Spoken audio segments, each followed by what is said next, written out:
Magandang araw mga kababayan at kamusta po kayo? May minomonitor na naman po ang Pag-asa na bagong low-pressure area sa loob ng ating Philippine Area of Responsibility. Ito po ay huling namataan sa silangan ng Virac, Catanduanes at itong low-pressure area na ito ay posibleng tumawid sa Luzon area. Ayon po yan sa Pag-asa mga kababayan.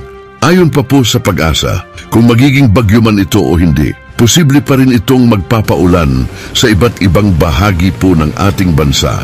Dagdag pa po ng Pag-asa, ang trough ng naturang low-pressure area na ito ay posibleng magpapaulan sa Bicol Region, Quezon, Eastern Samar at ilang bahagi na rin po ng Visayas area.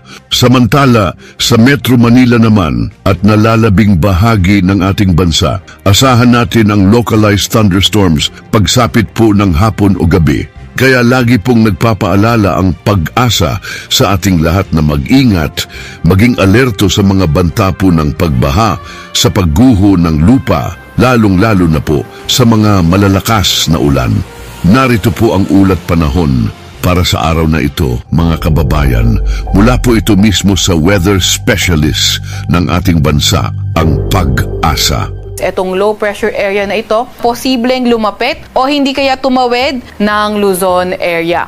Gayunpaman, kailangan pa rin mag-ingat kasi maging bagyo man o hindi, itong low pressure area na ito ay posible pa rin ito magdala ng mga paulan sa iba't ibang bahagi ng ating bansa. Para naman sa lagay ng panahon, sa Metro Manila at nalalabing bahagi ng ating bansa, inaasahan naman natin yung partly cloudy to cloudy skies condition pa rin at may mga tsansa ng mga localized thunderstorms. Para naman sa lagay ng panahon sa Visayas at Mindanao, nakikita natin posible nang maging maulan dulot ng trough o hindi kaya ng low pressure area mismo. Sa nalalabing bahagi ng Visayas at sa Mindanao area, asahan pa rin natin ang bahagyang maulap hanggang sa maulap na papawirin na may mga tsansa pa rin ng mga localized thunderstorms. Para naman sa lagay ng ating karagatan, wala pa rin tayong nakataas na gale warning sa kahit na anong dagat baybayin ng ating bansa.